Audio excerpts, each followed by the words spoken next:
창세기 말씀을 계속해서 살펴보고 있습니다.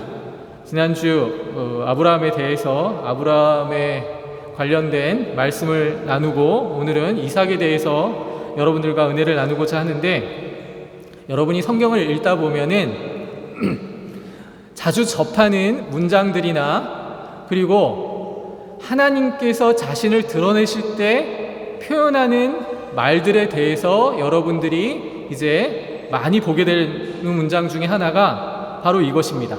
나는 아브라함의 하나님이요 이삭의 하나님이요 야곱의 하나님이라는 말씀을 자주 들어보셨을 겁니다. 그러니까 하나님이 하나님을 드러내시는 데 있어서 아브라함과 이삭과 야곱의 이름을 같이 사용하고 계신 것을 우리는 성경을 읽다 보면 자주 발견하게 됩니다. 그런데 재미있는 것은 창세기 말씀을 읽어보신 분들은 다 아시겠지만 아브라함과 야곱에 대해서 언급하고 있는 내용은 이삭에 비해서 상대적으로 굉장히 많습니다. 그래서 마치 이삭이 아브라함과 야곱 사이에 낀 인물처럼 느껴질 때가 있습니다. 그러니까 크게 중요하지 않다라고 인식하는 경우가 있다라는 것이죠. 그런데 중요한 것은 하나님께서는 아브라함에게 주신 약속을 지금 이삭에게, 그리고 그 이삭을 통해 야곱에게 동일하게 하고 계신다라는 사실을 우리가 놓치면 안 된다라는 것입니다. 아브라함과 이삭과 야곱에게 하나님의 백성으로서 직접 언약을 맺으셨다라는 것을 우리가 놓치면 안 된다라는 것입니다. 그리고 중요한 것은 이들을 선택해서 부르신 이유가 그들이 원래 하나님께 존중받아 마땅한 사람들이 아니었다라는 사실을 우리는 발견해야 하는 것입니다. 하나님의 은혜로 하나님께서 무조건적으로 선택하셔서 그들을 하나님의 아름다운 사람으로 만드셨다 하는 것이 성경의 핵심입니다. 그래서 하나님께서는 이들을 통해, 아무것도 아닌 이들을 통해 나는 하나님이다, 나는 그들의 하나님이다라는 말씀을 통해 나는 약속을 지키는 하나님이요, 그리고 한번 언약을 반드시 맺은 것을 잊지 아니하시고 이루신다라는 사실을 우리가 성경을 통해서 발견해 나가야 하는 것입니다. 주보에 보시면 갈라디아서 4장 28절 말씀이 나옵니다. 같이 한번 한 목소리로 읽어보도록 하겠습니다. 같이 읽겠습니다. 형제들아, 너희는 이삭과 같이 약속의 자녀다. 이게 무엇을 뜻하는 말일까요? 여러분들과 그리고 이 땅에 거하는 모든 하나님의 자녀들은 이삭과 같이 하나님의 약속의 자녀라는 것을 분명히 이야기하고 있습니다. 이삭과 같이 우리가 하나님의 약속을 받은 자들이라는 말입니다. 여러분이 언제 어떻게 하나님의 약속을 받았는지 저는 개인적으로 잘 모르지만 이 시간 이 자리에 함께 하신 모든 분들은 하나님의 약속을 받으신 하나님의 자녀임을 믿으셔야만 합니다. 하나님의 백성으로 삼겠다라는 약속을 받고 우리가 존재하고 있다라는 사실이 중요하다라는 것입니다. 그래서 하나님을 약속의 하나님, 성경의 표현으로 이야기하자면 언약의 하나님, 그리고 우리에게 사랑을 주시고 그리고 복을 주시는 하나님이라는 사실을 성경은 거듭 밝히고 있습니다. 이러한 이해를 통해서 우리는 지금 오늘 이삭을 통해 은혜를 나누고자 하는 것입니다. 그렇다면 성경에서 표현하고 있는 이삭의 중요한 역할이 무엇인지에 대해서 우리가 이해할 필요가 있습니다. 그거는 서두에도 말씀드렸다시피 아브라함과 야곱 사이에 낀 이삭과 같지만 하나님의 그 약속, 그 언약을 잘 받아서 우리 후대에게까지 넘겨주는 역할을 하는 데 있어 이삭이 중요했다라는 사실을 우리에게 보여주고 있습니다. 그러면서 하나님께서는 언약을 주시면서 두 가지 명령을 내리시는 것을 우리가 살펴볼 수 있습니다.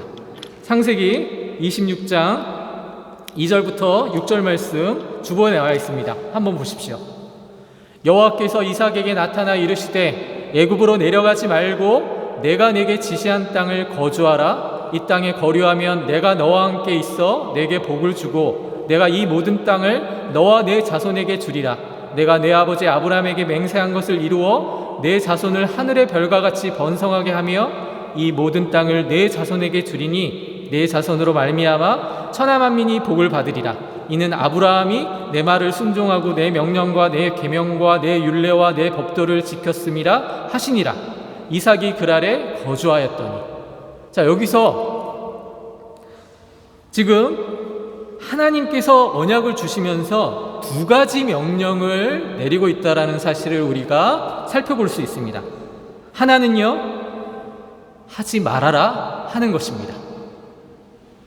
그리고 또 다른 하나는 해라 라는 말이죠. 하지 말아라와 해라가 같이 지금 소개되고 있는 것입니다. 그러면 하지 말아라 라는 것은 무엇이냐를 살펴볼 필요가 있죠. 그건 애굽으로 가지 말라라는 말입니다. 왜 하필이면 이삭에게 하나님께서 이러한 명령을 내리셨는가? 애굽으로 가지 말고 그 다음에 무엇을 하라라고 말씀을 하시냐면 3절 말씀을 보니까 이 땅에 거하라라고 말씀하고 있습니다. 그러니까 애굽으로는 가지 말고 그대로 그 땅에 머무르라라고 얘기하고 있는 것입니다.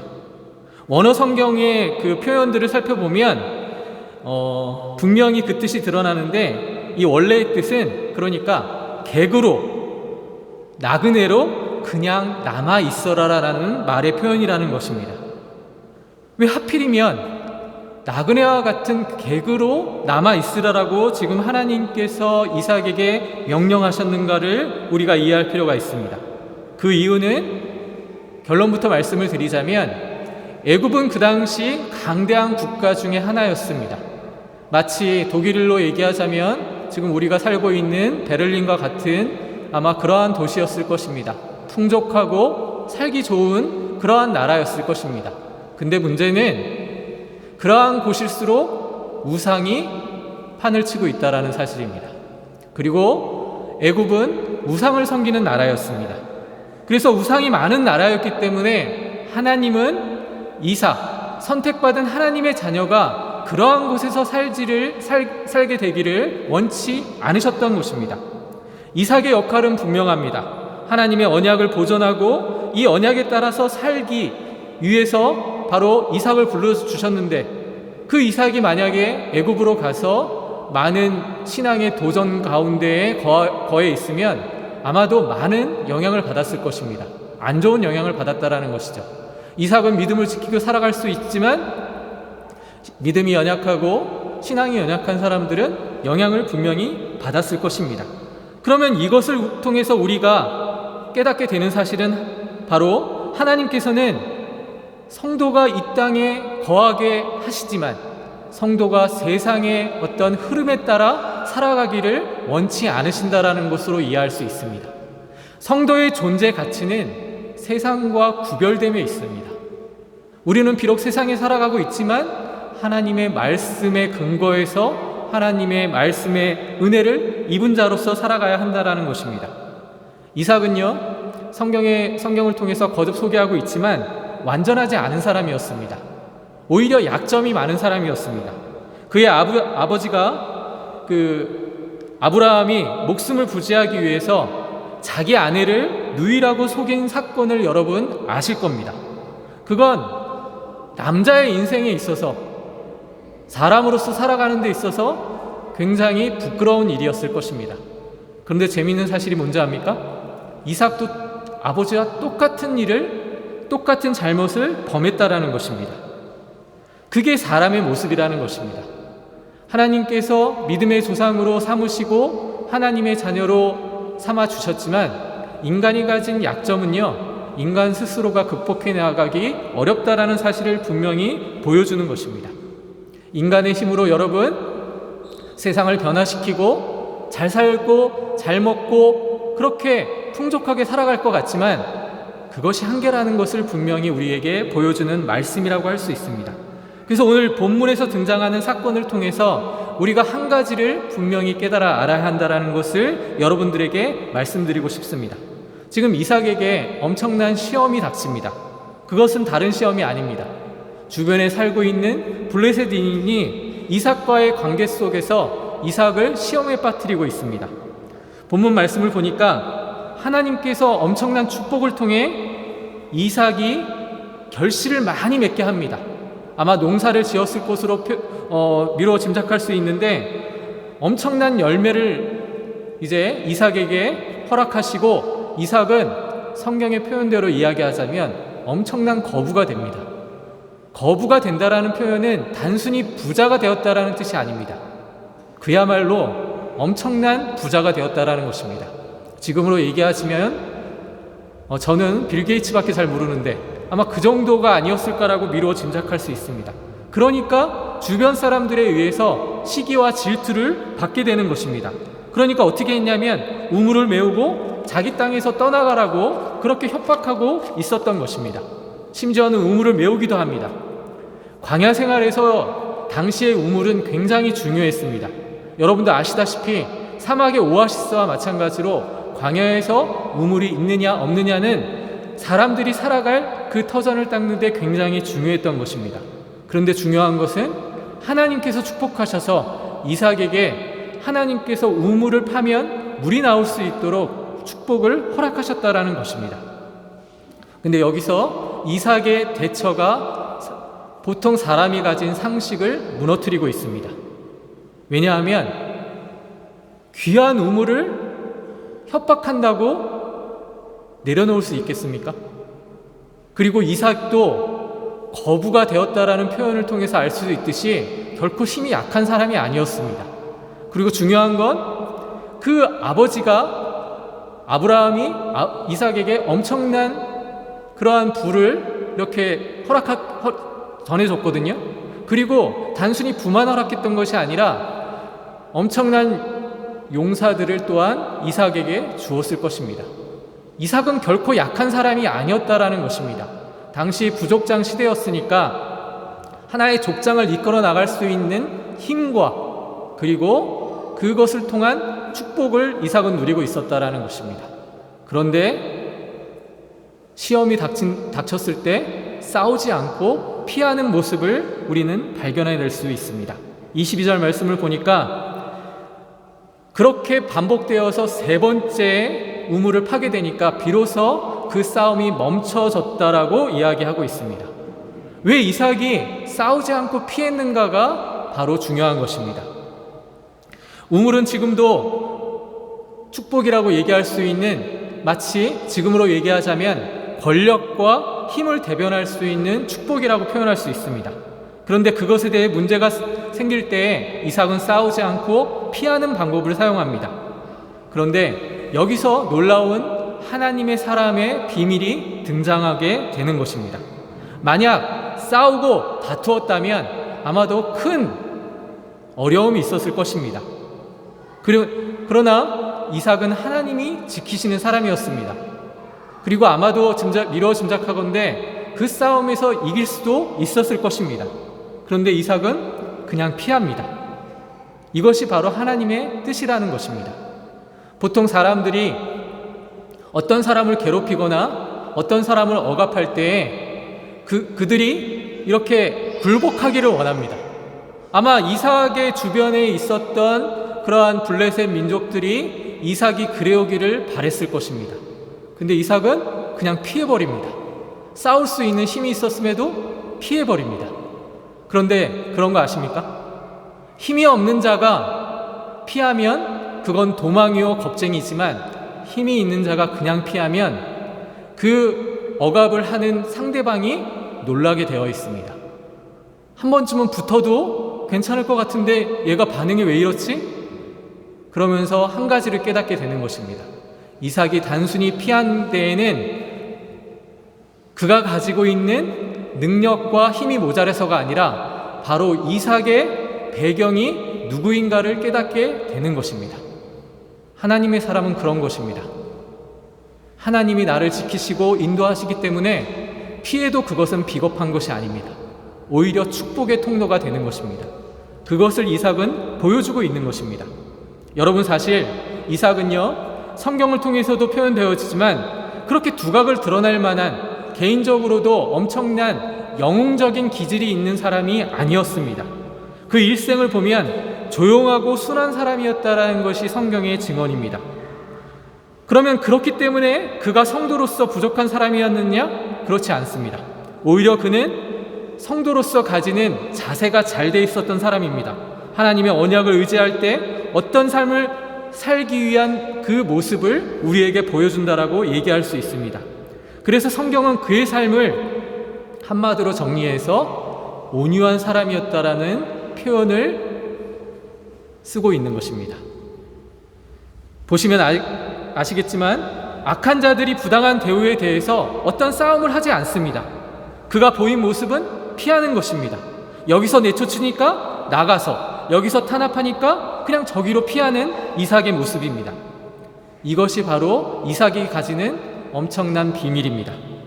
그는 하나님의 인도하심 따라 싸우지 않는 방법을 택했던 것입니다. 그것이 바로 이삭이 가지는, 그리고 성도가 가지는 하나님의 은혜, 하나님의 힘의 비밀이 되는 것입니다. 왜냐하면 하나님이 이 세상을 섭리하신다, 이 세상을 다스리신다 하는 그 신앙이 있었기 때문에 내가 비록 이 우물을 버리지만 다른 곳에 가서도 이 우물을 하나님께서 허락하실 것이라는 믿음이 있었던 것입니다. 우리 믿음의 사람들도 이러한 신앙의 자세를 가져야 합니다.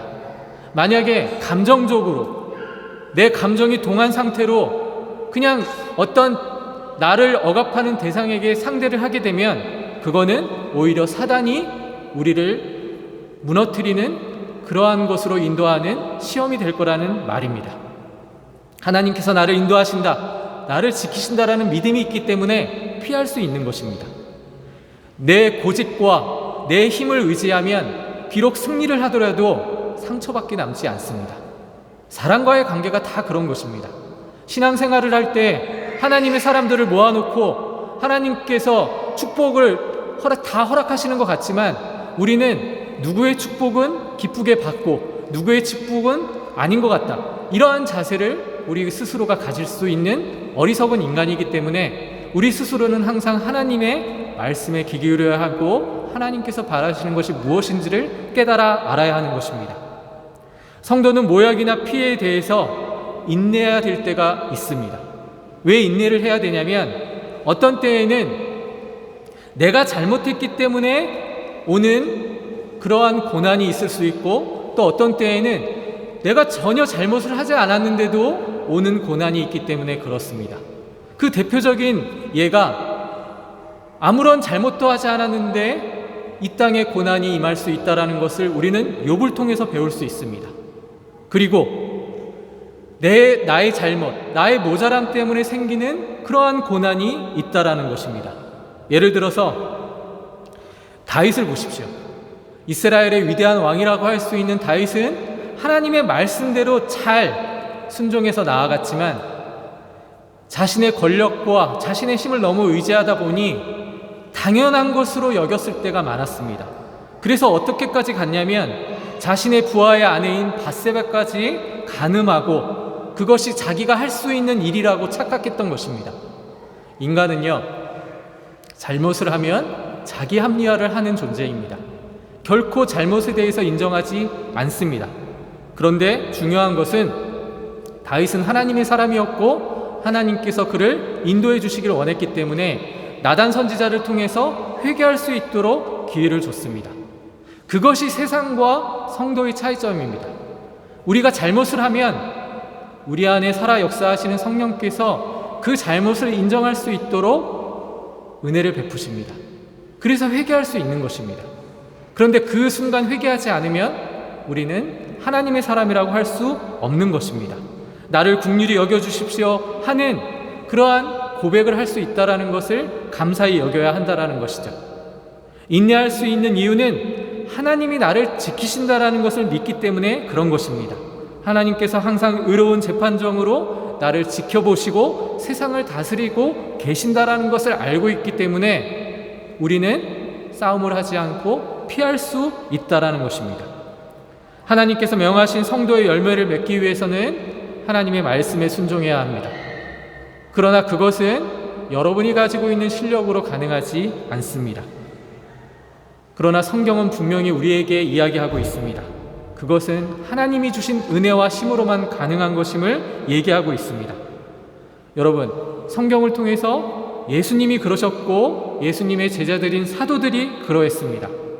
특히 바울은요, 어떠한 핍박 가운데 있었어도 그것에 대해서 하나님을 원망하거나 그 사람들을 원망하지 않았습니다. 오히려 하나님께 의지해서 그 핍박을 넉넉히 이겨나갔다는 것을 우리는 성경을 통해서 발견해 나갈 수 있는 것입니다. 여러분, 이러한 신앙의 자세가 사실은 우리에게 너무나도 필요한 것입니다.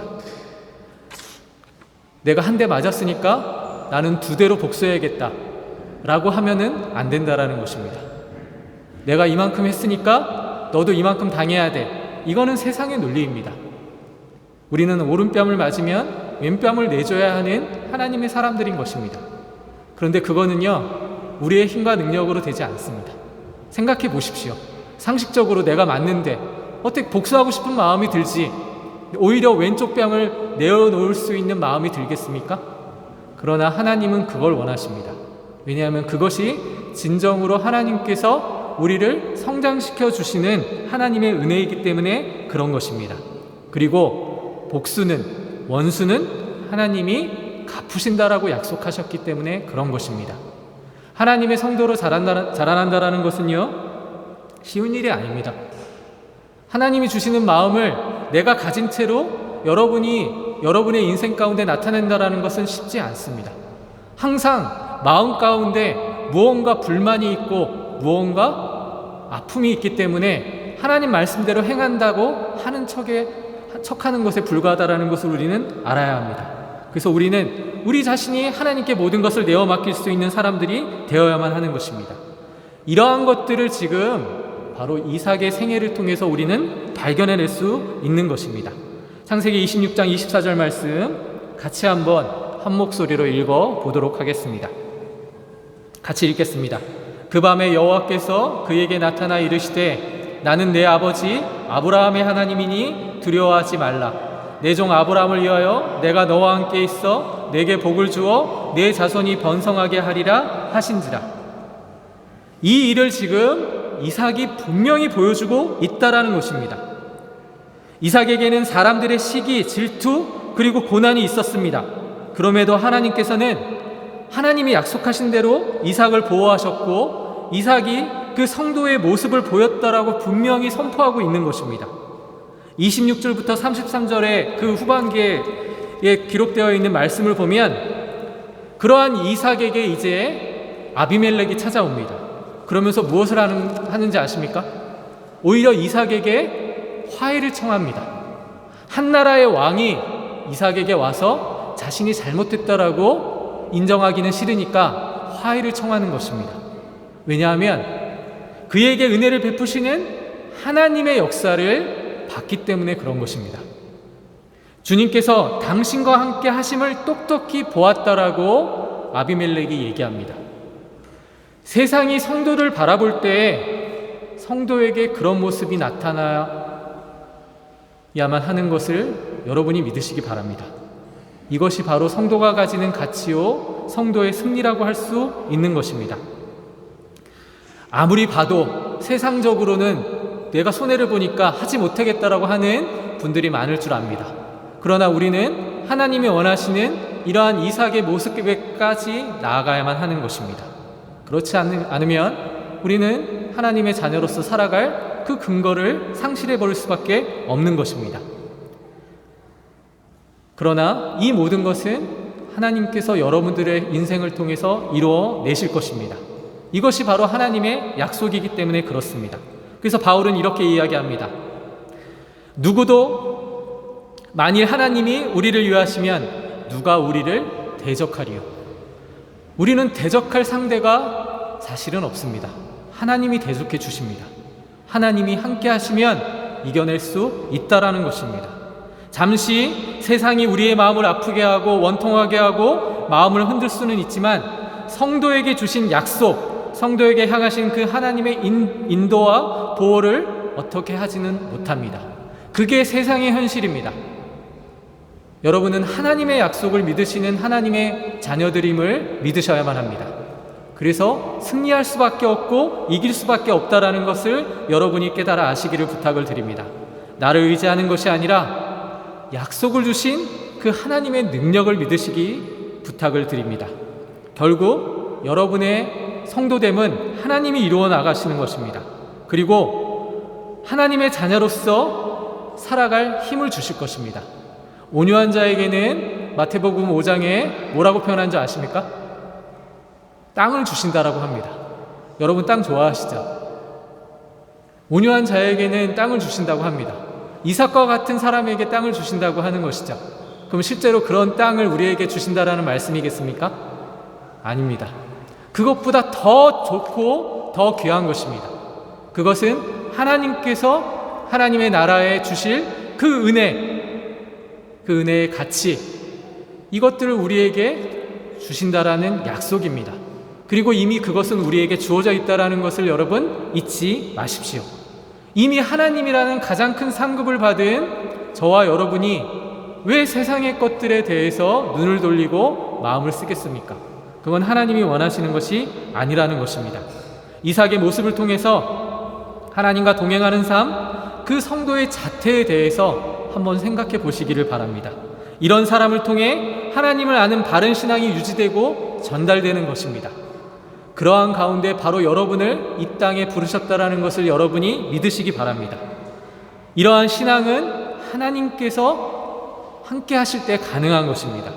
하나님의 특별한 은총을 받으신 여러분들이 여러분의 인생을 아름답게 만들어 가시기를 주님의 이름으로 축원합니다.